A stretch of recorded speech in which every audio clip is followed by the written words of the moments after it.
ये किस्सा एक छोटे से कस्बे से शुरू होता है जहां हर सुबह मंदिर की घंटियां गूंजती थीं और हर शाम चौक की चाय की दुकान पर दोस्तों की भीड़ लगती थी। इस कस्बे में रहता था आरव, एक सीधा साधा मगर दिल का बहुत सच्चा लड़का। उसकी दुनिया कॉलेज, खेत खलियान और घर तक सीमित थी, लेकिन दिल के किसी कोने में उसे हमेशा लगता था कि उसकी जिंदगी अधूरी है। आरव ने मन ही मन कहा, मेरी दुनिया कितनी छोटी है, लेकिन क्या कभी कोई ऐसा आएगा जो इस सादगी को समझे और मेरे दिल को अपना बना ले। एक दिन कॉलेज में पहली बार उसकी नज़र काव्या पर पड़ी। सफ़ेद सलवार कुर्ते में वो किसी मासूम ख्वाब जैसी लग रही थी। हवा उसके बालों से खेल रही थी और उसकी आंखों की चमक ने जैसे पूरे माहौल को थमा दिया। आरव ने मन ही मन कहा, ये लड़की कौन है, इतनी अलग, इतनी सादगी भरी, जैसे मेरी अधूरी जिंदगी को पूरा करने आई हो। काव्या शहर से इस कस्बे में पढ़ाई करने आई थी।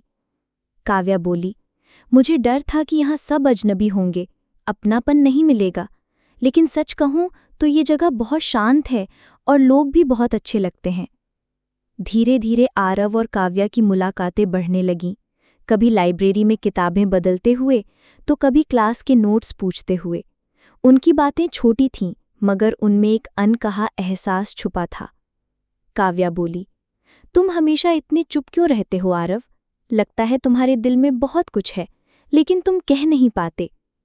आरव ने कहा, शायद इसलिए क्योंकि मुझे डर है कि अगर मैं कह दूं तो कहीं वो खो ना जाए। कुछ रिश्ते खामोशी में भी बहुत खूबसूरत लगते हैं। काव्या मुस्कुराई और उसकी आंखों में ऐसी चमक थी कि आरव को पहली बार लगा कोई उसकी खामोशियों को समझ सकता है। अब उनकी दोस्ती कस्बे की हर गली और चौपाल में गूंजने लगी। शाम को चौक की चाय की दुकान पर दोनों बैठकर घंटों बातें करते, तो कभी मंदिर की सीढ़ियों पर खामोश आसमान देखते। आरव ने कहा, जब तुम मेरे साथ होती हो काव्या, तो मुझे लगता है जैसे जिंदगी आसान हो जाती है, मेरे सारे डर और परेशानियां गायब हो जाती हैं। काव्या बोली, और जब तुम होते हो आरव, तो मुझे लगता है कि अकेलेपन का मतलब ही मिट गया है। तुम्हारी खामोशियां भी बोलती हैं, बस सुनने वाला चाहिए। अब कस्बे के लोग भी उनकी दोस्ती को नोटिस करने लगे थे।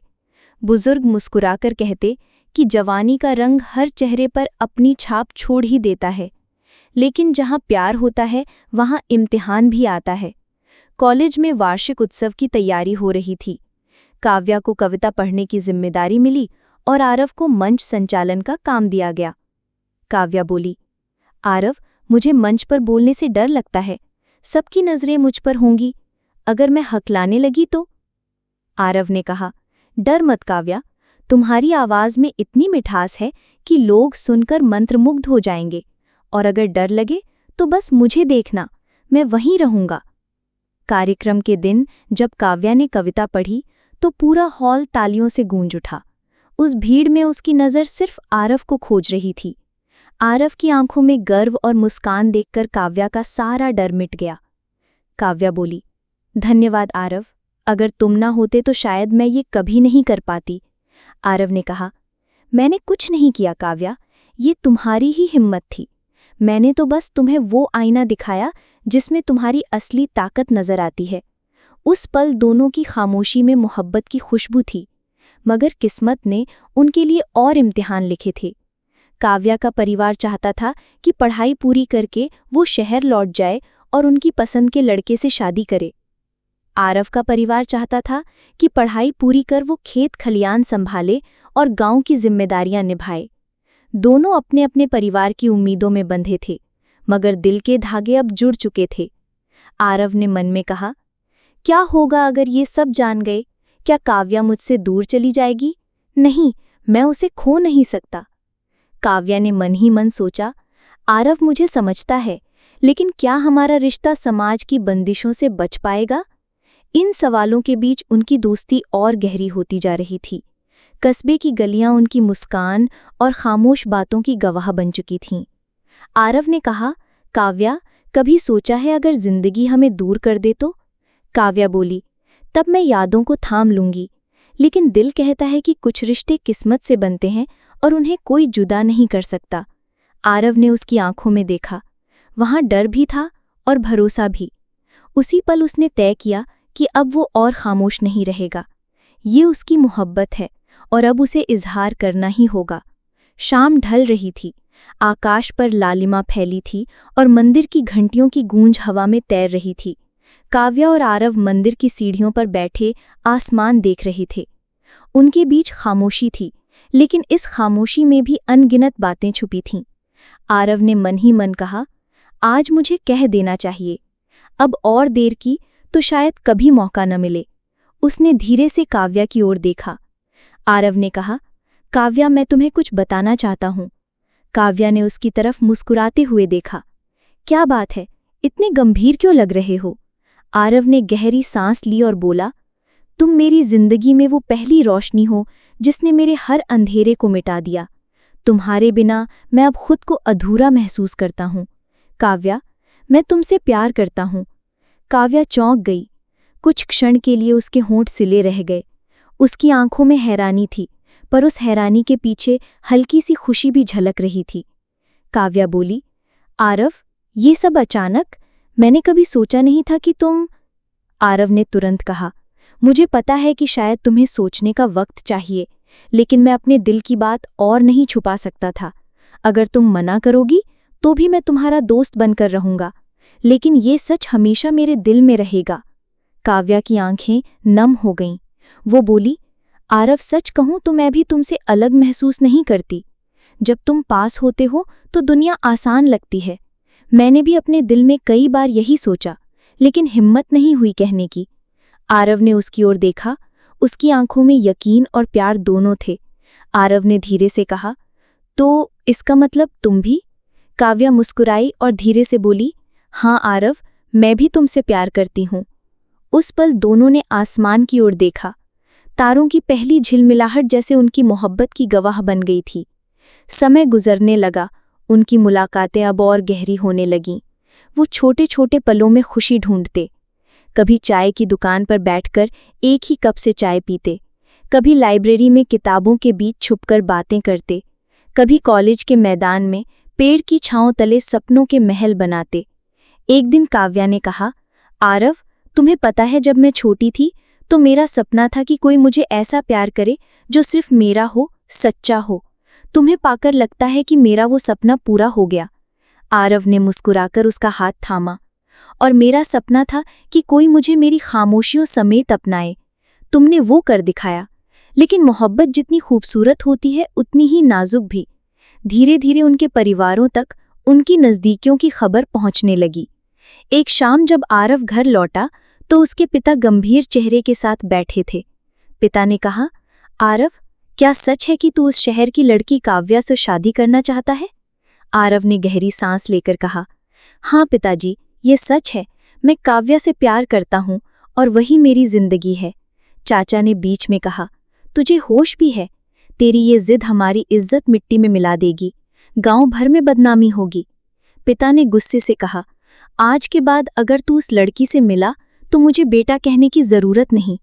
आरव चुपचाप कमरे में चला गया और रात भर सो नहीं सका। दूसरी ओर काव्या के घर से भी दबाव बढ़ रहा था। उसकी माँ ने कहा, काव्या, तुम्हारी पढ़ाई खत्म होते ही हम तुम्हारी शादी शहर में तय कर देंगे। वहाँ हमारा समाज है, हमारे लोग हैं। ये कस्बे की दोस्तियां जिंदगी नहीं चला सकती। काव्या ने रोते हुए कहा, माँ, लेकिन मैं आरव से प्यार करती हूँ। उसके बिना मैं अधूरी हूँ। माँ ने सख्त लहजे में कहा, प्यार जिंदगी का आधार नहीं है, जिम्मेदारियां आधार हैं। तुम्हें समझना होगा। काव्या रात भर रोती रही। सुबह जब उसने आरव से मुलाकात की तो उसकी आंखें सूजी हुई थीं। काव्या बोली, आरव, हम दोनों के परिवार कभी हमारे रिश्ते को मंजूरी नहीं देंगे। मुझे डर है कहीं ये प्यार हमारे लिए दर्द न बन जाए। आरव ने उसका हाथ थामा और कहा, डर मत काव्या, अगर हमारी मोहब्बत सच्ची है तो कोई ताकत हमें अलग नहीं कर सकती।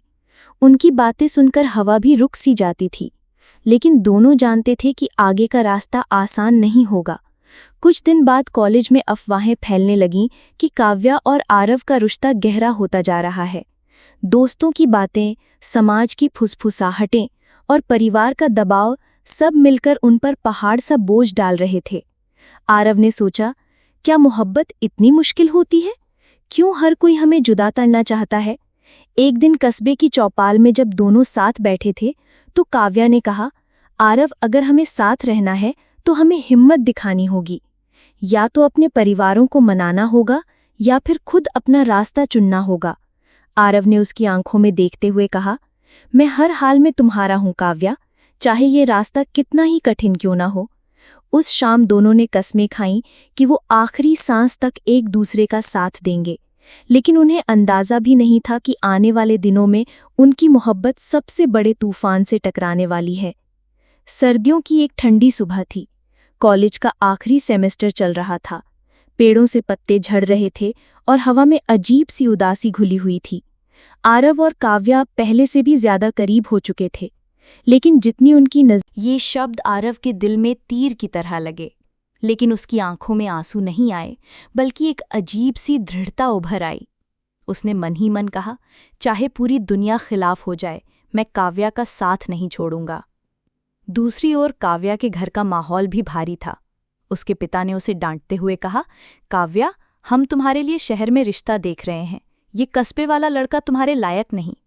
काव्या ने रोते हुए कहा, पापा, आप गलत सोच रहे हैं। आरव सच्चा है, उसकी मोहब्बत में कोई दिखावा नहीं, मैं उससे शादी करना चाहती हूँ। उसकी माँ ने सख्त लहजे में कहा, अगर तुमने हमारी बात नहीं मानी तो हमें तुम्हारे ऊपर से हाथ उठाना पड़ेगा। काव्या चुपचाप अपने कमरे में चली गई। खिड़की से आसमान की ओर देखते हुए उसने कहा, हे भगवान, ये कैसी परीक्षा है। एक ओर परिवार है, दूसरी ओर आरव, दोनों मेरे लिए अनमोल हैं। मैं किसे चुनूं? कुछ दिनों तक दोनों एक दूसरे से मिल ही नहीं पाए। कस्बे भर में अफवाहें और गॉसिप्स फैल रही थीं। दोस्त भी अब उनसे कतराने लगे थे।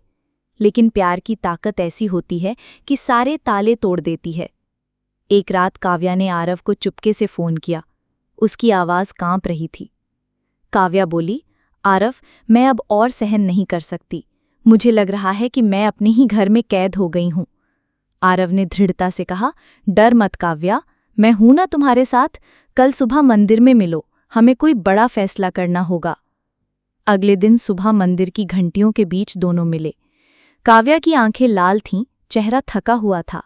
आरव ने उसका हाथ थामते हुए कहा, काव्या, अब और खामोश रहना ठीक नहीं, हमें अपने रिश्ते के लिए खड़ा होना होगा। काव्या ने धीमी आवाज में कहा, लेकिन आरव, अगर हमारे परिवार हमें छोड़ दे तो? अगर समाज हमें बहिष्कृत कर दे तो? आरव ने दृढ़ स्वर में कहा, तो भी मैं तुम्हारा साथ नहीं छोड़ूंगा। काव्या, मोहब्बत डर से नहीं चलती, हमें अपने प्यार को जीना होगा। उस पल काव्या की आंखों में चमक लौट आई। उसने कहा, ठीक है आरव, मैं भी तुम्हारे साथ खड़ी हूं, चाहे कुछ भी हो जाए। धीरे धीरे उनकी हिम्मत और प्यार की बातें कस्बे भर में फैल गईं। लोग तरह तरह की बातें करने लगे। कोई कहता, ये दोनों अपनी बर्बादी खुद चुन रहे हैं। कोई कहता, जवान खून है, जल्द ही समझ आ जाएगा। लेकिन आरव और काव्या पर अब इन बातों का असर नहीं होता। वे दोनों अपने सपनों की दुनिया सजाने लगे। कभी भविष्य की बातें करते, कभी सोचते कि अगर शादी हुई तो कैसा घर बनाएंगे। एक शाम दोनों चौपाल पर बैठे थे। आरव ने कहा, काव्या, मैं सपना देखता हूं कि हमारा एक छोटा सा घर हो। मैं खेतों से लौटूं तो तुम दरवाजे पर खड़ी मुस्कुराती मिलो, हमारे बच्चे आंगन में खेलें। यही मेरी दुनिया है। काव्या मुस्कुराकर बोली, और मैं सपना देखती हूं कि हम दोनों साथ मिलकर अपने सपनों को पूरा करें। शायद शहर में जाकर नई शुरुआत करें ताकि कोई हमें बांट न सके। इन सपनों के बीच भी हकीकत बार बार दस्तक देती। दोनों जानते थे कि ये आसान सफ़र नहीं। इसी बीच कॉलेज की पढ़ाई खत्म हो गई। विदाई समारोह का दिन आया। सब दोस्त एक दूसरे से गले मिल रहे थे। काव्या बोली, आरव, अब कॉलेज खत्म हो गया, अब हमारे पास मिलने का ये बहाना भी नहीं रहेगा। आरव ने कहा, कोई बात नहीं, अब हम कोई नया रास्ता खोजेंगे। लेकिन जैसे ही समारोह खत्म हुआ, काव्या के पिता ने उसे तुरंत घर ले लिया। आरव दूर खड़ा देखता रहा। उसके दिल में डर समा गया। उस रात काव्या ने चोरी छुपे आरव को चिट्ठी लिखी। आरव, मुझे डर है कि मेरे घर वाले जल्द ही मेरी शादी तय कर देंगे। अगर ऐसा हुआ तो मैं टूट जाऊंगी। तुम ही मेरे सहारे हो। कृपया कुछ करो, तुम्हारी काव्या। चिट्ठी पढ़कर आरव बेचैन हो गया। उसने ठान लिया कि अब वो किसी भी हाल में काव्या को खोने नहीं देगा। अगले दिन उसने काव्या से मुलाकात की और कहा, काव्या, अब हमें फैसला करना होगा। या तो हम अपने परिवारों को मनाएंगे या फिर खुद अपना रास्ता चुनेंगे। काव्या कांपती आवाज में बोली, मैं तुम्हारे साथ हूं आरव, लेकिन मैं चाहती हूं कि पहले हम आखिरी बार अपने परिवारों से बात करें। अगर फिर भी वो ना माने तो हम खुद का रास्ता बनाएंगे। आरव ने हामी भरी। उसने सोचा, शायद मोहब्बत की सच्चाई देखकर उनके दिल पिघल जाएं। दोनों ने तय किया कि आने वाले सप्ताह में अपने अपने परिवारों के सामने खुलकर बात रखेंगे। उनके दिल में डर भी था और उम्मीद भी। ये उनकी जिंदगी का सबसे बड़ा इम्तिहान होने वाला था। उस रात काव्या खिड़की से आसमान देख रही थी। उसने तारे गिनते हुए कहा, हे भगवान, हमारी मोहब्बत की रक्षा करना। हम सिर्फ सच्चा साथ चाहते हैं। और दूसरी ओर आरव खेत में आसमान देख रहा था। उसने मन ही मन कहा, काव्या, चाहे पूरी दुनिया हमारे खिलाफ हो जाए, मैं तुम्हें कभी नहीं छोड़ूंगा। समय तेजी से बीत रहा था। अब उनके इजहार का दिन करीब आ रहा था। दोनों जानते थे कि अगला कदम उनकी जिंदगी की दिशा हमेशा के लिए बदल देगा। सुबह का सूरज धीरे धीरे गांव की गलियों को रोशन कर रहा था, लेकिन आरव के घर का माहौल अंधेरे से भी ज्यादा भारी था। आज वो अपने परिवार से खुलकर बात करने वाला था। दिल की धड़कनें तेज थीं, लेकिन इरादा मजबूत था। बैठक में पिता, माँ, चाचा और गांव के 2-3 बुजुर्ग बैठे थे। सबके चेहरे पर सख्ती थी।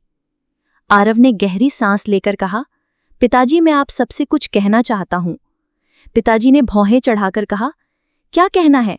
वही बात कि तू उस लड़की से शादी करेगा? आरव ने शांत स्वर में कहा, हाँ पिताजी, मैं काव्या से ही शादी करना चाहता हूं।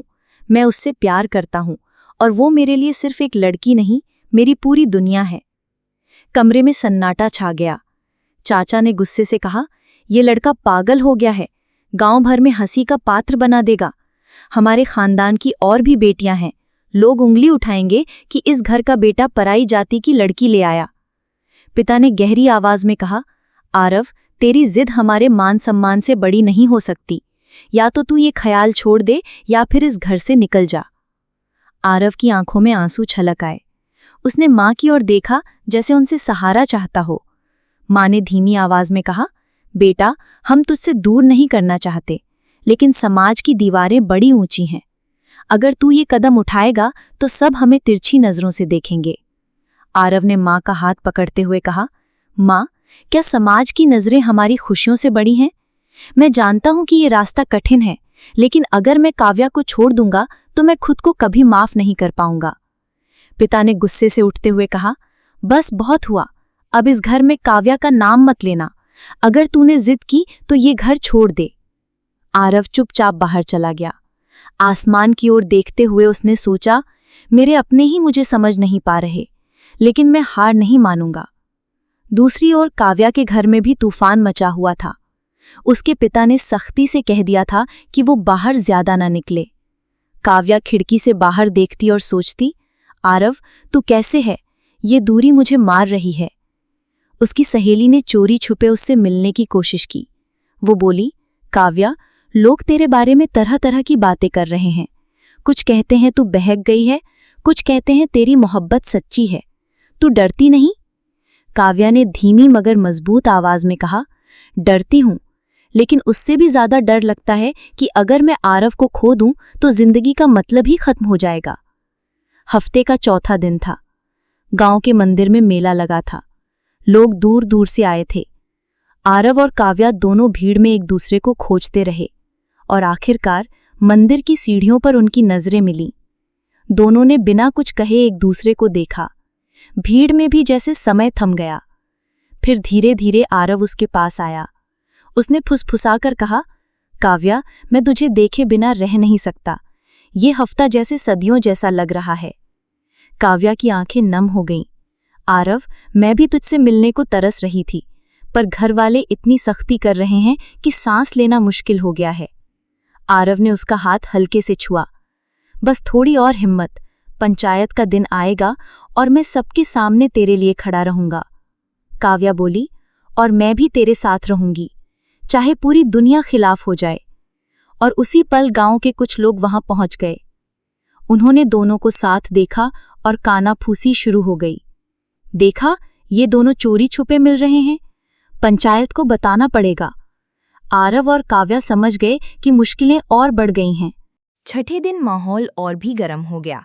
कस्बे के अखबार में एक छोटी सी खबर छपी। गांव में इज्जत और मोहब्बत का टकराव, पंचायत करेगी फैसला। ये खबर दूर दराज तक पहुंच गई। अब सिर्फ गांव ही नहीं, आसपास के लोग भी इस मामले में दिलचस्पी लेने लगे। काव्या के पिता ने गुस्से में अखबार मेज पर पटकते हुए कहा, अब तो हमारी इज्जत पूरे इलाके में दांव पर लग गई है। आरव के पिता ने भी ताने मारते हुए कहा, इस लड़के ने हमें कहीं का नहीं छोड़ा, अब पंचायत में इसे सबक सिखाना होगा। आखिरकार हफ्ते का 7वां दिन आ पहुंचा। गांव का चौक खचाखच भरा था। औरतें छतों से झांक रही थीं, बच्चे भी उत्सुकता से देख रहे थे। पंचायत के बड़े चौपाल में दोनों परिवार, रिश्तेदार और पूरे गांव के लोग इकट्ठा हुए। सरपंच ने सभा शुरू की, आज हम इस गांव के सबसे बड़े विवाद का निपटारा करने के लिए यहाँ बैठे हैं। आरव और काव्या ने खुलेआम एक दूसरे से मोहब्बत का इजहार किया है। दोनों परिवार इसके खिलाफ हैं। अब पंचायत को तय करना है कि इन बच्चों का भविष्य क्या होगा। पूरा चौपाल गूंज उठा। कोई कह रहा था, ये पाप है, जात-पात तोड़ना गुनाह है। कोई कह रहा था, प्यार कोई गुनाह नहीं, इनकी मोहब्बत सच्ची लगती है। फिर पंचायत ने पहले आरव से सवाल किया, आरव, क्या तू जानता है कि तेरे इस कदम से तेरा परिवार तुझसे सारे रिश्ते तोड़ देगा? आरव ने बिना झिझक कहा, हाँ, जानता हूँ, लेकिन मैं मोहब्बत से पीछे नहीं हटूंगा। अगर मैंने काव्या को छोड़ दिया तो जिंदगी भर खुद को माफ नहीं कर पाऊंगा। काव्या से पूछा गया, और तू, क्या तू अपने माँ बाप को छोड़कर इस लड़के के साथ जाना चाहती है? काव्या ने कांपते होठों से मगर मजबूत आवाज में कहा, हाँ, मैं आरव के बिना नहीं जी सकती। अगर उसके साथ रहना गुनाह है तो मैं ये गुनाह बार बार करूंगी। उसकी आंखों से आंसू बहे, लेकिन उनमें डर नहीं था, सिर्फ हिम्मत थी। भीड़ में हलचल मच गई। कुछ औरतें बोलीं, लड़की कितनी हिम्मती है। कुछ मर्द बोले, ये तो बगावत है, गांव की परंपरा टूट जाएगी।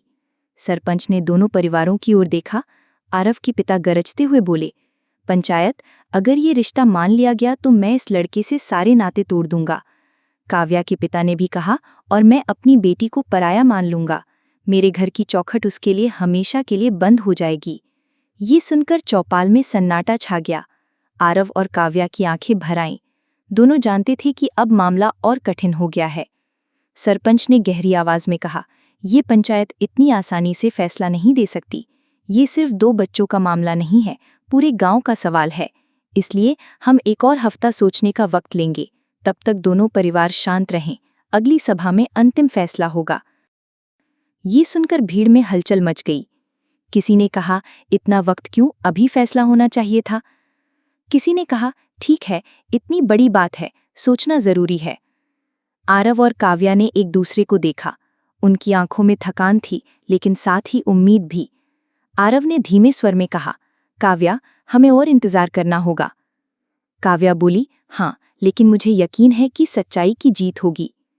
उस शाम दोनों मंदिर की सीढ़ियों पर बैठे थे। सूरज ढल रहा था, आकाश लाल हो रहा था। आरव ने कहा, ये लड़ाई लंबी है, लेकिन मैं तुझे कभी अकेला नहीं छोड़ूंगा। काव्या ने उसका हाथ पकड़कर कहा, और मैं भी तेरा साथ कभी नहीं छोड़ूंगी, चाहे जो हो जाए। उनकी खामोशी में मोहब्बत का वादा गूंज रहा था। गांव में दूसरा हफ्ता शुरू हुआ। चौपाल में पिछली बार पंचायत ने फैसला टाल दिया था, लेकिन उसके बाद से ही पूरे कस्बे की हवा और भारी हो गई। कभी कोई चौक पर कहता, देखना, पंचायत इज्जत बचाने के लिए इन्हें अलग करवा देगी, तो कोई और कहता, नहीं, जमाना बदल गया है, पंचायत को मोहब्बत का साथ देना पड़ेगा। आरव के घर में सन्नाटा पसरा रहता। उसके पिता उससे बात तक नहीं करते थे। माँ चुपचाप खाना परोस देती, लेकिन उनके हाथ कांपते रहते। आरव रात भर छत पर लेटा आसमान को देखता और सोचता, क्या सचमुच समाज इतना बड़ा है कि मोहब्बत जैसी सच्चाई को कुचल सकता है। दूसरी ओर काव्या के घर में भी तूफान था। पिता ने उसे कमरे में बंद कर रखा था। वो खिड़की से बाहर झांकती और चुपचाप आंसू बहाती। आरव, तू वहां अकेला है और मैं यहाँ, लेकिन विश्वास है कि हमारी मोहब्बत हमें फिर मिलाएगी। पंचायत का दिन नजदीक आते ही गांव में तनाव चरम पर पहुंच गया। मंदिर के बाहर भीड़ जमा होती और लोग बहस करते। कोई कहता, अगर ये रिश्ता मान लिया गया तो कल से हर लड़का लड़की अपनी मर्जी करेगी। तो कोई और कहता, प्यार में जात पात कहाँ देखना, इंसानियत सबसे ऊपर है। पंचायत का दिन आ गया। गांव के चौपाल पर सैकड़ों लोग जुटे। हवा में बेचैनी थी, जैसे किसी तूफान से पहले की शांति। सरपंच ने सभा शुरू की। आज का दिन इस गांव के इतिहास में लिखा जाएगा। आज हमें तय करना है कि आरव और काव्या का रिश्ता गांव की परंपरा को तोड़ेगा या मोहब्बत की मिसाल बनेगा। आरव को बुलाया गया। वो भीड़ के सामने डटकर खड़ा हुआ। उसकी आवाज गूंज उठी, मैंने किसी की इज्जत छीनने की कोशिश नहीं की, मैं बस अपनी मोहब्बत को निभाना चाहता हूं। अगर इसमें मुझे अपने परिवार और पूरे गांव की दुश्मनी भी झेलनी पड़े तो मैं तैयार हूं। भीड़ में खुसुर-पुसुर शुरू हुई। कुछ लोग ताली बजा रहे थे, कुछ गालियां दे रहे थे। फिर काव्या को बुलाया गया। वो कांपते कदमों से चली, लेकिन उसके चेहरे पर अजीब सी दृढ़ता थी। उसने कहा, मैं अपने माँ बाप की इज्जत करती हूँ, लेकिन आरव के बिना नहीं जी सकती। मेरी जिंदगी उसी से है। अगर पंचायत मुझे उसके साथ रहने से रोकती है तो मैं अपने जीने का हक खो दूंगी। उसकी आंखों से आंसू बहे, लेकिन उसकी आवाज कांपी नहीं। अब बारी थी परिवारों की। आरव के पिता गुस्से से बोले, ये लड़का अब मेरा बेटा नहीं। अगर पंचायत ने इसे मंजूरी दी तो मैं इसे घर से निकाल दूंगा। काव्या के पिता ने भी कहा, और मैं अपनी बेटी को हमेशा के लिए मरी चुकी मान लूंगा। हमारी इज्जत इस गांव में सबसे बड़ी है। ये सुनकर भीड़ में अफरा तफरी मच गई। कुछ लोग सहम गए, कुछ लोग और भड़क गए। सरपंच ने हाथ उठाकर सबको शांत किया। उसने कहा, आज का फैसला आसान नहीं है। ये सिर्फ 2 बच्चों का नहीं, पूरे समाज का सवाल है। लेकिन हमें ये भी याद रखना होगा कि समाज इंसान से बनता है और इंसान का दिल सबसे ऊपर होता है। भीड़ सन्नाटे में डूब गई। इसी बीच एक बुजुर्ग खड़ा हुआ। वो गांव का सबसे पुराना आदमी था, जिसे सब आदर से बाबा कहते थे। उसने कांपती आवाज में कहा, मैंने इस गांव को कई रूपों में देखा है। जब आज़ादी मिली थी तब भी लोग कहते थे कि पुराने तरीके ही सही हैं, लेकिन जमाना बदला। आज फिर वही मोड़ है। अगर हम मोहब्बत को कुचल देंगे तो आने वाली पीढ़ियां हमें माफ नहीं करेंगी। उसकी बात ने माहौल बदल दिया। लोग धीरे धीरे सहमति में सिर हिलाने लगे। सरपंच ने गहरी सांस ली और बोला, पंचायत का फैसला है, आरव और काव्या की शादी होगी। ये रिश्ता गांव के सामने मंदिर में ही पवित्र माना जाएगा। भीड़ में पहले सन्नाटा छा गया, फिर धीरे धीरे तालियों और नारों की आवाज गूंजने लगी। कुछ लोग खुश थे, कुछ गुस्से से लाल, लेकिन फैसला हो चुका था। आरव और काव्या की आंखों में आंसू भर आए। दोनों एक दूसरे को देखकर मुस्कुराए। आरव ने धीरे से कहा, काव्या, हमने जीत लिया। काव्या बोली, हाँ आरव, हमारी मोहब्बत की जीत हुई। लेकिन तभी उनके पिता दोनों गुस्से से उठ खड़े हुए। आरव के पिता गरजते हुए बोले, ये पंचायत हमें मंजूर नहीं, मैं इस शादी को कभी स्वीकार नहीं करूंगा। काव्या के पिता ने भी कहा, मेरी बेटी ने मेरी इज्जत मिट्टी में मिला दी, मेरे लिए ये मर चुकी है। ये सुनकर माहौल फिर भारी हो गया। काव्या कांप गई। उसने आंसू पोंछते हुए कहा, पिताजी, मैं आपकी इज्जत गिराना नहीं चाहती थी, मैं बस मोहब्बत निभाना चाहती थी। पर उसके पिता ने मुंह फेर लिया। आरव ने काव्या का हाथ थामकर कहा, अब चाहे जो हो हम साथ रहेंगे। परिवार हमें छोड़ दे, समाज हमें ढकेल दे, लेकिन हम अलग नहीं होंगे। उस शाम मंदिर में आरव और काव्या की सादी सी शादी हुई। गांव के लोग गवाह बने। सादगी से मंत्र पढ़े गए और दोनों ने एक दूसरे को वरमाला पहनाई। तालियों की गूंज हुई, शंख बजा और आसमान में पटाखे फूटे। लेकिन उनके दिलों में सबसे बड़ा धमाका था मोहब्बत की जीत का। शादी के बाद दोनों अपने अपने परिवारों के पास गए। माँ ने आरव को गले लगा लिया, लेकिन पिता दूर खड़े रहे। काव्या की माँ ने आंसू पोंछे, लेकिन पिता ने पीठ मोड़ ली। दोनों जानते थे कि परिवार को मनाना आसान नहीं होगा, लेकिन उनके दिल में उम्मीद थी कि वक्त जख्म भर देगा। दिन बीतते गए। गांव धीरे धीरे इस रिश्ते को अपनाने लगा। लोग कहते, शुरुआत मुश्किल थी, लेकिन इन दोनों ने साबित कर दिया कि मोहब्बत सबसे ऊपर है। आरव और काव्या अपने छोटे से घर में खुशहाल जिंदगी जीने लगे। वो खेतों में काम करते, मंदिर जाते और गांव के बच्चों को पढ़ाते। धीरे धीरे लोग उन्हें मिसाल मानने लगे। कभी कोई नया जोड़ा डरकर उनके पास आता और कहता, हमें भी अपने दिल की सुननी है। और आरव और काव्या मुस्कुराकर कहते, हिम्मत रखो, मोहब्बत कभी हारती नहीं। आखिरकार सालों बाद दोनों के पिता भी पिघल गए। एक दिन मंदिर के मेले में आरव के पिता ने पहली बार उसके कंधे पर हाथ रखा और कहा, बेटा तूने सही किया। मैं तुझसे नाराज था, लेकिन अब गर्व है। काव्या के पिता भी रोते हुए बोले, बेटी तू सचमुच जिंदा है। तूने हमें सिखाया कि मोहब्बत सबसे बड़ी होती है। और इस तरह उनकी मोहब्बत ने सिर्फ उनकी जिंदगी नहीं बदली, बल्कि पूरे गांव की सोच को बदल दिया। आरव और काव्या हाथ थामे मंदिर की सीढ़ियों पर बैठे सूर्यास्त देख रहे थे। आरव ने बोला, देखा काव्या, तू ही मेरी दुनिया है। काव्या मुस्कुराई और बोली, और तू ही मेरी दुनिया है आरव। सूरज ढल रहा था, आकाश लाल हो रहा था, और उनकी मोहब्बत उस ढलते सूरज की तरह